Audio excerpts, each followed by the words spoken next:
Buenos días, mis queridos hermanos de la Primera Iglesia Bautista de Ponce. Saluda al hermano Joaquín Lavoy para compartir contigo la lección bíblica en esta mañana. Estamos estudiando el libro de Isaías, estamos hoy en el capítulo 51 y el tema es Dios ofrece libertad. Isaías 51:1 es el texto de oro y nos señala que el Señor nos manda a buscar la piedra de donde fuimos cortados y la cantera de donde fuimos arrancados. Eso lo que significa, y lo vamos a estudiar más adelante, es las raíces, de dónde venimos, quiénes son los que nos precedieron en este caminar en el Evangelio. En este caso, pues Isaías habla de Abraham y de Sara. El autor de este libro es Isaías. El tema principal de Isaías es juicio y salvación. Juicio y salvación. Y la fecha de este libro es entre el año 700 antes de Cristo al 690 antes de Cristo. Isaías significa Yahvé es salvación, Jehová salva o Jehová es la fuente de mi salvación. De hecho, ese es uno de los temas principales de este libro, la salvación que provee el Señor y el juicio. Isaías desciende de una familia de la clase alta.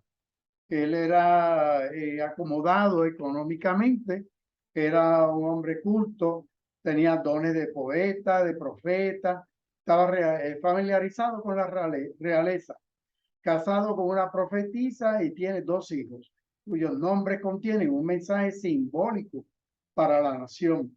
Es contemporáneo de Oseas y de Miqueas y profetizó durante la expansión del imperio asirio que arrasó con las 10 tribus del norte y la caída final de este reino del norte y sus 10 tribus y la decadencia espiritual y moral del reino del sur.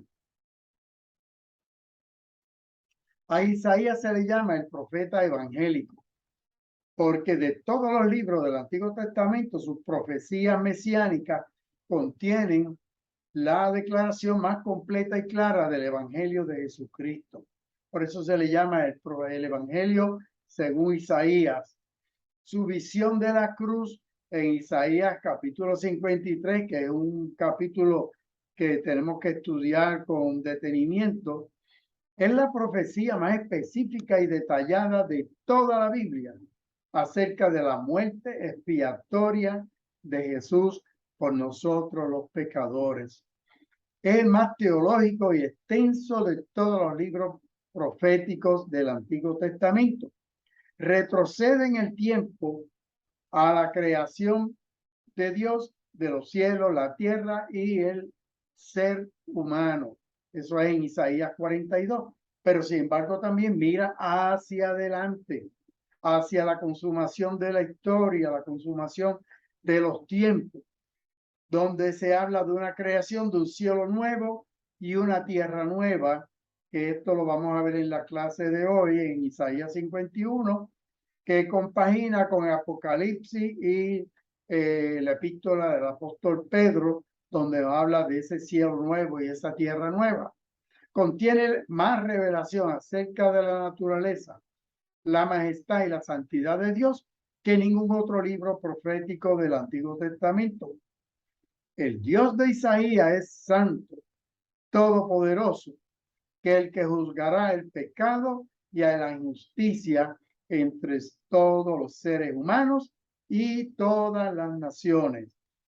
Va a juzgar al ser humano, pero también a las naciones. La expresión favorita de Isaías para con Dios es el Santo de Israel. Isaías, cuyo nombre, como dijimos anteriormente, significa Jehová es salvación o Jehová salva, es el profeta de la salvación. Usa la palabra salvación casi 3 veces más que todos los demás libros proféticos del Antiguo Testamento juntos. O sea que la palabra salvación, o Jehová salva, es clave en el mensaje de Isaías. Isaías revela que el propósito pleno de esa salvación de Dios solo se realizará por medio del siervo sufriente, de ese Mesías que nos habla la segunda parte de Isaías. En Isaías a Cristo se le llama Señor, renuevo de Jehová, Emanuel, consejero maravilloso, Dios poderoso, Padre eterno, príncipe de paz, raíz de Isaí, piedra angular, rey, pastor, siervo de Jehová, elegido, cordero de Dios, redentor y ungido. Todos estos nombres utiliza Isaías para mencionar a Cristo. Algunos eruditos ponen en duda el que Isaías escribiera todo el libro que lleva su nombre. Estos eruditos solo asignan los capítulos del 1 al 39 al Isaías que vivió en Jerusalén en este tiempo, al Isaías del reino de Judá. Y típicamente atribuyen los capítulos 40 al 66 a otro autor o autores, un segundo o un tercer autor, de más de siglo y medio después de Isaías. Los mensajes proféticos de Isaías en esos capítulos 40 al 66 para los judíos exiliados en Babilonia fueron mucho tiempo después de la muerte de Isaías. Sin embargo, esto recalca la capacidad de Dios de revelar sucesos futuros precisos por medio de sus profetas. Así que no necesariamente eso limita a que Isaías no pudo haber profetizado las visiones que él tuvo para con su pueblo. Los capítulos del 1 al 39 indican el momento en que Isaías, que Israel enfrentaba las invasiones asirias durante la segunda mitad del siglo VIII antes de Cristo. Por eso que estos capítulos concuerdan que fueron los estudiosos, algunos, escritos por el hijo de Amós, también llamado el proto Isaías o primer Isaías, que vivió en este tiempo de las invasiones asirias. Los capítulos 40 al 55, y hoy vamos a estudiar el 51, hablan de los cautiverios en Babilonia que ocurrieron en la primera mitad del siglo VI antes de Cristo. En otras palabras, 2 siglos después de que viviera el proto Isaías o el primer Isaías. Por esta razón, algunos suponen que es un autor denominado Deutero Isaías o segundo Isaías, y que los capítulos 55 al 66 indican las controversias que rodearon la comunidad después del cautiverio en la segunda mitad de ese siglo VI antes de Cristo. Se le ha atribuido a un tercer Isaías, a un trito Isaías. Ahora bien, si uno acepta los fenómenos de las visiones y las revelaciones proféticas que ocurren en la Biblia, entonces se quita el mayor obstáculo para creer que Isaías escribió todo el libro. Así que usted, mi querido hermano, va a tomar esa decisión. Si vemos aquí en esta carta, vemos aquí que Isaías es contemporáneo de Miqueas y de Oseas. Pero fíjate que entonces que en la época de Asiria, Asiria es el imperio dominante. Luego, 150 años después, es que está Babilonia, lleva a Judá, lo lleva al exilio. Luego, bajo Ciro, el persa, el imperio persa, aquí viene la liberación y el retorno del pueblo de Israel, 150 a 200 años después. ¿Pudo haber Isaías escrito todo el libro? Pues sí. Pero usted toma la decisión. Mira, aquí tenemos el reino. Recuerden que el reino empezó con Saúl, primer rey, luego David, luego Salomón. Cuando muere Salomón, se divide el reino en dos. El norte, el reino de Israel con 10 tribus, y el reino dividido, las dos tribus del sur, que son Judá y Benjamín. En 722 a.C., Asiria lleva al exilio y destruye el reino del norte. Luego, en el 600 más o menos, antes de Cristo, Babilonia entonces lleva a Judá al exilio. Están 70 años en el exilio hasta que el imperio medo-persa logra liberarlos. Y viene el posexilio y vuelven y retornan. Y aquí entonces tenemos a Esdras, a Nehemías, ¿verdad? A Daniel, recuerden que sus profecías son desde Babilonia, porque Daniel es uno de los jóvenes que fueron llevados a Babilonia. La reconstrucción con Esdras y con Nehemías. Esdras el templo, Nehemías las murallas. Más o menos esta es la cronología. Así que recuerden que entonces Isaías, por eso es que hay un signo de interrogación, porque tuvo tanto tiempo. Pero posiblemente es eso, la profecía.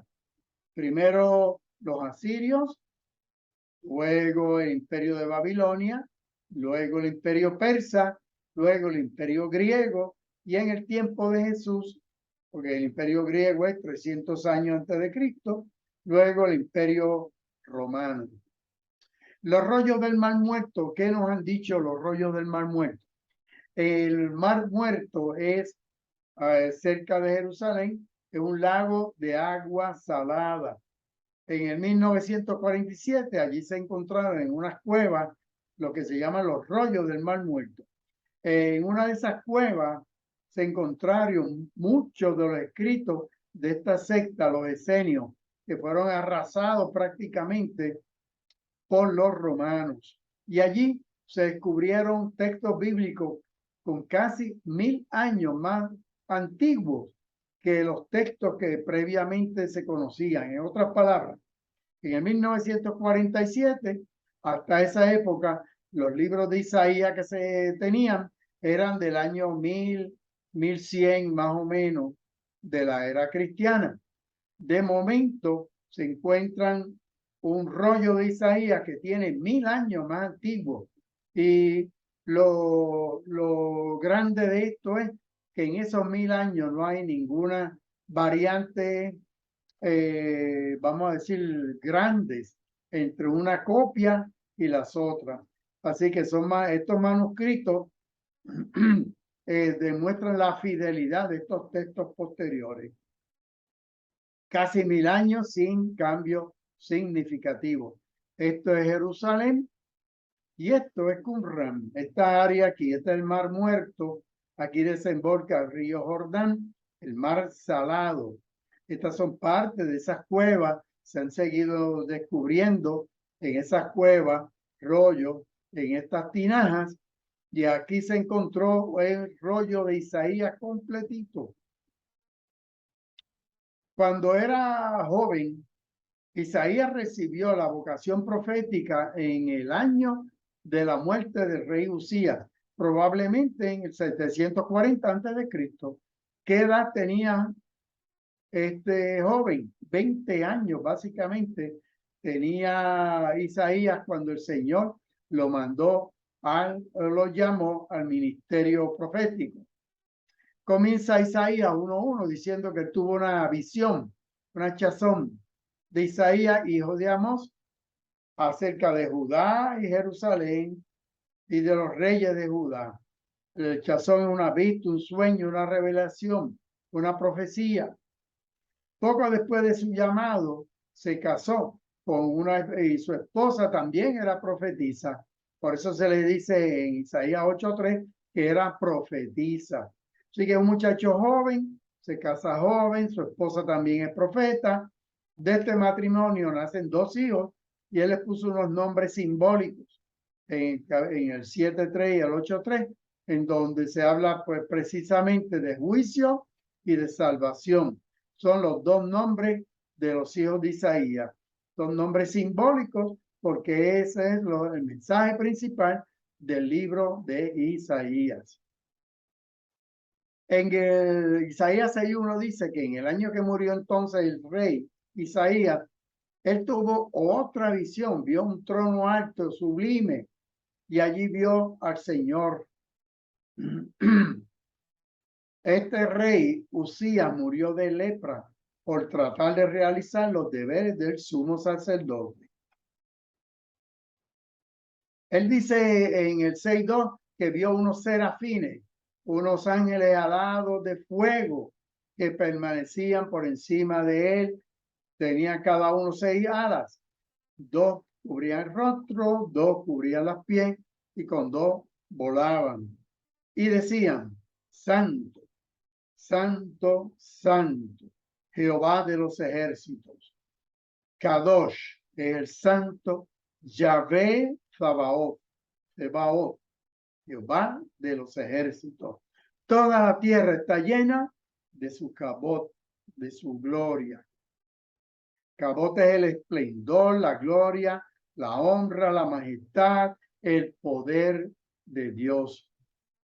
Y esto es Isaías capítulo 6. Los serafines o serafín es un ángel angelical, es un ser angelical flamígero.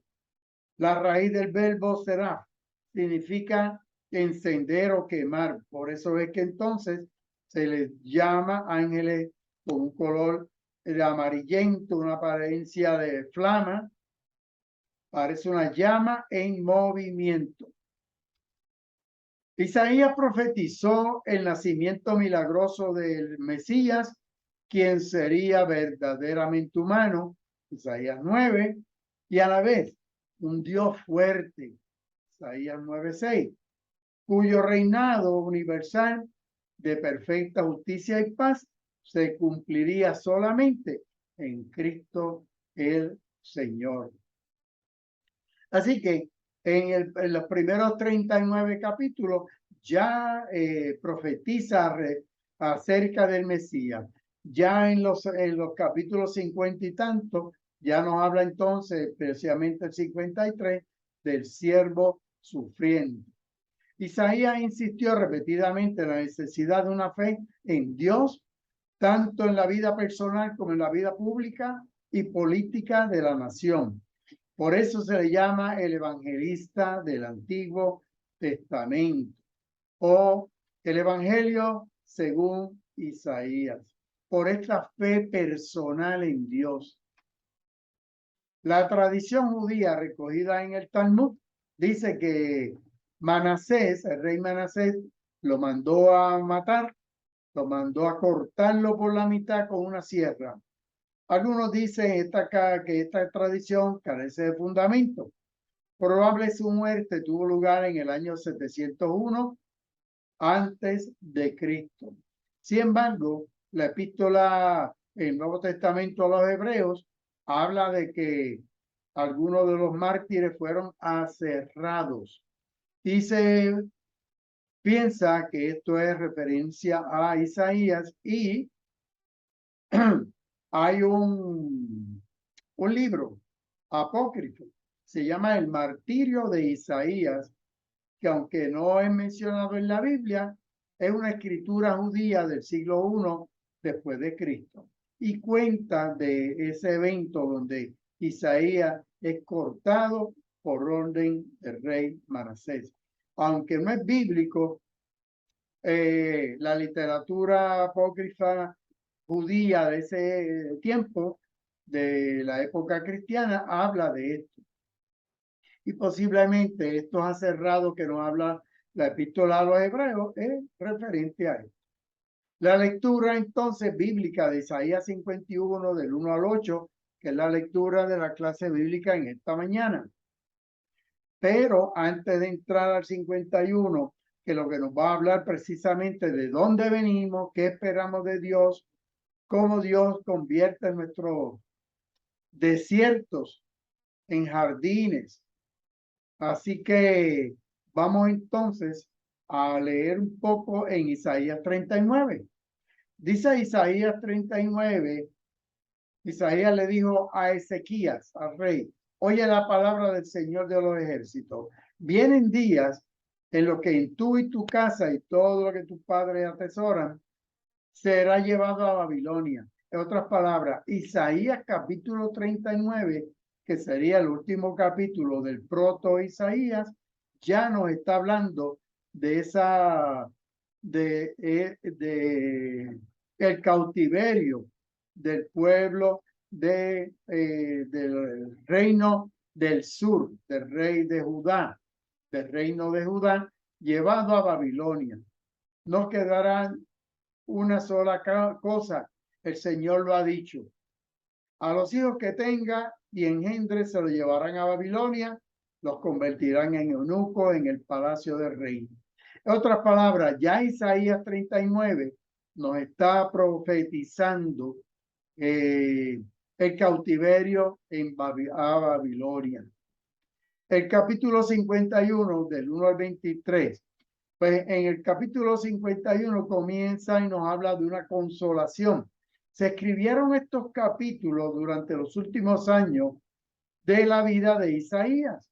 Dios reveló esas profecías a fin de brindar esperanza y consuelo a su pueblo durante esa cautividad en Babilonia, 150 años después de la época de Isaías. En otras palabras, ya Isaías está profetizando esta cautividad, pero que aparte de la cautividad venía un consuelo y Dios iba a recoger a su pueblo de esa cautividad y lo iba a liberar. Isaías 51:1 dice, escúchenme. La palabra hebrea es Shama. Shama significa oír inteligentemente, con atención, atentamente, escucha, presta atención. No es cuestión de oír el sonido, es prestando atención. Por eso hay uno de los rezos es el Shema. Oh Israel, oye, oh Israel, tu Dios uno es el Shema. Oye, Shama, escucha, los que me buscan van en pos de la justicia. Miren la piedra de donde fueron cortados, el hueco, la cantera de donde fueron sacados. Aquí los comentaristas entienden que esto es para hablar de Sara y de Abraham, en lo que concierne el problema, porque tenemos un problema. Aquí en el 39, aquí en el 51 habla de la cautividad en Babilonia. Por lo tanto, cuando regresaran de Babilonia, había que repoblar Jerusalén y Judá. Y entonces el profeta lo está llamando a considerar el testimonio de Abraham y Sara, que como dice el apóstol Pablo, ya Sara era menopáusica, Abraham ya tenía disfunción eréctil, impotencia. Una persona mayor. Por eso que Pablo habla de esperanza contra esperanza. Esperanza cuando ya no hay esperanza. Y sin embargo, de ahí surgió Isaac y toda la descendencia. A Abraham la llama a la roca donde fuiste cortado, a Sara la cantera de donde fuiste extraído, que ellos lograron siendo dos y en esas condiciones de poca esperanza, lograron de manera milagrosa ser multiplicados. Pues esa es la esperanza que Isaías le dice al remanente que regresa, que va a regresar. A continuación, luego de esta analogía del hogar vacío de Abraham y Sara, nos lleva a un territorio del desierto de Judá y anuncia, convertirás su desierto en un Edén, su región árida en huerto de Jehová. Huerto de Jehová. Alegría y gozo habrá en ella. Acciones de gracia, sonido de cánticos. En otras palabras, que en este capítulo 51, donde el profeta Isaías le está profetizando a este pueblo que va a retornar, que va a tener la capacidad de repoblar esas áreas desérticas y que esos desiertos van a ser convertidos en tierras fértiles. El profeta aseguró a la nación que la nación sería liberada con una ratificación del pacto de Dios con Abraham, quien fue la piedra original. Fíjate que el pacto era con Abraham, de la multitud que iba a surgir de él y de la cantera que es Sara.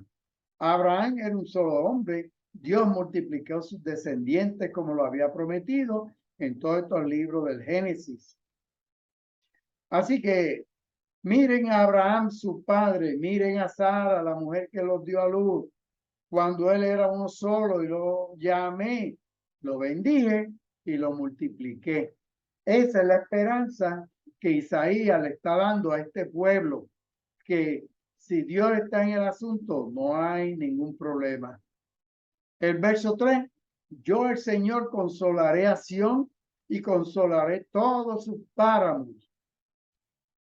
Páramo, una superficie llana, poco fértil, desértica.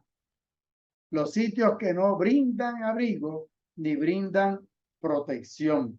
Pues el Señor va a brindar consolación en medio de estos desiertos. El Señor nos está diciendo esta mañana y a través de esta profecía de Isaías que aún en medio de nuestros desiertos, el Señor nos consuela y que esos desiertos Él los convierte en un paraíso, en un Edén, que nuestra soledad Él la convierte en un huerto. De hecho, nos llama huerto mío. Y en ella habrá gozo, alegría, alabanza y voces de júbilo, voces de cánticos de júbilo.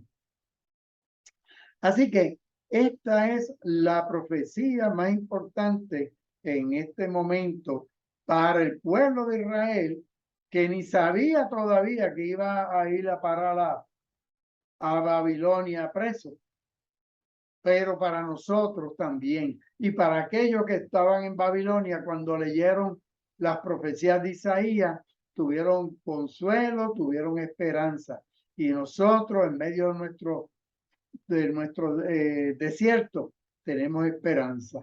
Así que en medio de nuestras soledades, de nuestros desiertos, somos convertidos en huertos de Jehová. El mismo Dios cuyo poder cumplió su promesa a Abraham, transformará la desolación de Israel en un Edén, tanto en sentido nacional como espiritual. Y esto producirá gozo y cántico de gratitud. Esto es lo que leía Edra, lo que leyó Nehemías, y le dio entonces esa fuerza para regresar a la tierra de Israel. Verso 4 dice, pueblo mío, presta atención, nación mía, escúchame. De mí saldrá la ley, la justicia, y será luz a los pueblos. ¿Quién es la ley? ¿Quién es esa justicia? ¿Quién es la luz de los pueblos? ¿Quién? Cristo el Señor, el Mesías. La ley, la justicia, luz de los pueblos, el gobierno de ese siervo, el siervo sufriente. Esto hay, los investigadores piensan esto tiene que ver con el reino milenial, los 1000 años del milenio, en el reino en la tierra, pero también va más allá, porque esa justicia para todas las naciones es eterna, va más allá de estos 1000 años. Verso 5 dice, ya está cerca mi justicia, ya ha salido mi salvación. Mis brazos juzgarán a los pueblos, pues los habitantes de la costa esperan en mí y en mis brazos han puesto su esperanza. En otras palabras, por eso que lo pongo en esto es Reina Valera, la versión de Palabra de Dios para Todos, dice, ya está cerca mi justicia salvadora. ¿Cuál es la justicia salvadora? Cristo el Señor. La bendición se acerca, llega la salvación de parte mía. Gobernaré a las naciones con poder y los países lejanos. Por eso es que dice los habitantes de la costa, lo que quiere decir es países lejos, de allá, más allá de los mares. Tienen puesta su esperanza en mí, confían en mi poder. En otras palabras, este verso 5, lo que está señalando el profeta es que la salvación viene de Dios, que ya nosotros con el Nuevo Testamento, la revelación ya más avanzada del Nuevo Testamento, entendemos un poquito mejor esto, que la justicia salvadora es Cristo el Señor, que no es la ley. Aquí para ellos era la ley todavía. La justicia salvadora es la justicia de Dios obrada en la muerte vicaria de Cristo en la cruz por ti y por mí. Ahí es que llega la salvación de parte de Dios para nosotros y para todos los pueblos del mundo. En el verso 6 dice, levanten los ojos a los cielos, vuelvan la mirada hacia la tierra. Los cielos se desvanecerán como el humo. La tierra se envejecerá como la ropa. Así también perecerán sus habitantes. Pero mi salvación permanece para siempre como su palabra. La palabra del Dios nuestro permanece para siempre. Sus promesas, su salvación, su justicia. Ahora, ¿de qué habla aquí? La destrucción del cielo y la tierra, del universo. Por eso es que entonces Apocalipsis y Pedro, Isaías dice que hay cielos serán deshechos, la tierra se envejecerá. Hay una destrucción del universo actual. Es un proceso completamente inverso a la creación original, acerca del cual escribió Pedro en segunda de Pedro, nuevos cielos y nueva tierra. Y Apocalipsis capítulo 21:1. Apocalipsis 21:1 dice, vi entonces, dice el vidente de Patmos, un cielo nuevo y una tierra nueva. El primer cielo, la primera tierra, habían dejado de existir y el mar tampoco existía ya. Segunda de Pedro 3:13. Pero según sus promesas de Dios, nosotros esperamos un cielo nuevo y una tierra nueva, donde reinará la justicia. Fíjate que esto es lo que nos está diciendo Isaías, capítulo 51. O sea, está profetizando la destrucción del universo, pero la creación de un cielo nuevo y una tierra nueva. Y el verso 7, escuchen ustedes, pueblo que conoce la justicia y que llevan mi enseñanza en su corazón. Eso mismo decía el profeta Jeremías, que Dios iba a poner su ley en nuestros corazones. No tengan miedo de afrentas humanas ni se desanimen por sus ultrajes, porque la polilla se los comerá con un vestido, los gusanos se lo comerán como a la lana, pero mi justicia permanecerá para siempre y mi salvación será la misma por los siglos de los siglos. Fíjate, esta profecía es para el pueblo de Israel en ese momento de angustia, donde han visto que los asirios arrasaron las 10 tribus del norte. Ellos están esperando que Babilonia los arrase también. Pero Isaías está profetizando que ellos van a regresar y que todos esos que los han destruido, todo eso pasará, pero que la justicia de Dios permanecerá para siempre. ¿Y cómo vamos a esperar? En el verso 9, que no es parte de la clase, pero el 9 y el 10, para que entendamos bien, dice, despiértate, brazo del Señor. Otras palabras, la fuerza del Señor. Esto es una oración que Isaías le está elevando al Todopoderoso. Despierta, revístete de poder, despiértate como en los días de antaño, en los siglos pasados. ¿Acaso no eres tú el que partió en dos a Rahab, el que hirió de muerte al monstruo del mar? ¿No eres tú, Rahab?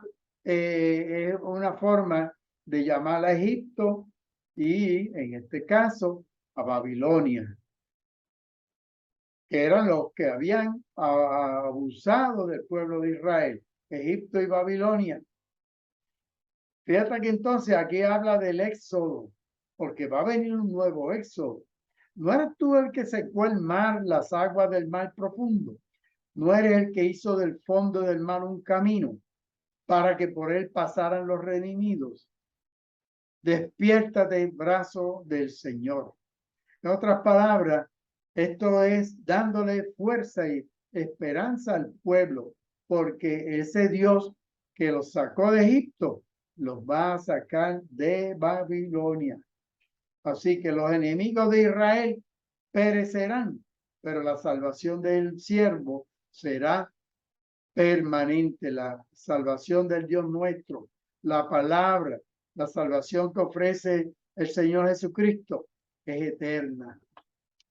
Esta oración que hace en el 9 y el 10, esta liberación en el futuro se basa en todas las veces que el Señor derrotó a Rahab, término que se empleaba para hacer referencia a cualquier fuerza externa que causara destrucción, como lo fue Egipto.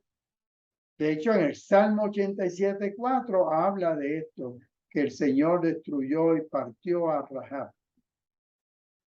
El verso 16, para terminar ya la clase en esta mañana, nos dice: yo he puesto mis palabras en tu boca y te he cubierto con la sombra de mi mano. Fíjate que entonces el Señor le dice entonces a Isaías: yo he puesto mis palabras en tu boca. O sea, lo que está hablando Isaías es palabra de Dios, palabra del Señor, y lo tiene protegido con la sombra de su mano. En resumen, la lección esta mañana, este capítulo 51 de Isaías, es un llamado urgente para que el pueblo de Dios, nosotros, la iglesia, recuerde de dónde venimos y hacia dónde vamos. Y afirma la liberación que Dios obra en favor de su pueblo para llevar luz a todas las naciones. Y asimismo nos recuerda la consolación de Dios en toda nuestro desierto, en todas nuestras desolaciones, nuestras circunstancias difíciles. Él es el Dios que torna el desierto y la desolación en un nuevo Edén, un nuevo comienzo para su pueblo. La liberación que Dios obra a través de su pueblo será un testimonio que alumbrará a las naciones. En esta nueva creación se restauraron las murallas de la ciudad bajo el liderazgo de Nehemías. Se reconstruyó el templo bajo el liderazgo de Esdras. Así que Dios obra la liberación de su pueblo. Dios nos da la fuerza a nosotros como iglesia para que nosotros reconstruyamos las murallas, reconstruyamos el templo. Todo esto Dios utilizó en aquel momento de Nehemías y Esdras, el imperio persa, Asiro, para que sacara a su pueblo de Babilonia. Así que Dios nos restaura. Dios restaura a su pueblo como lo hizo con el pueblo de Dios allá y lo sacó de Babilonia. Así también a la primera iglesia bautista, el Dios de Israel, el Dios de la iglesia, nuestro Señor, nos ampara y nos protege y nos mantiene llevando su evangelio y su obra. Dios a través de su iglesia nos permite ser parte de esta obra liberadora para restaurar vida. Vamos a reanudar fuerza. Que por diferentes razones hay personas que hay que ayudarlos a restaurarse porque están desolados, familias que están desconsoladas, que están pasando desierto, que necesitan la obra restauradora de la iglesia. Por eso el llamado a escuchar, mirar, recordar, volver a prestar atención a la obra liberadora de Dios, hará a favor de nosotros y de su pueblo. Dios nos llama a no desmayar ni a desfallecer cuando la posición llegue, cuando vengan los problemas, las dificultades. No desmayemos, no desfallecemos. Vamos a afirmar que la salvación proviene de nuestro Señor.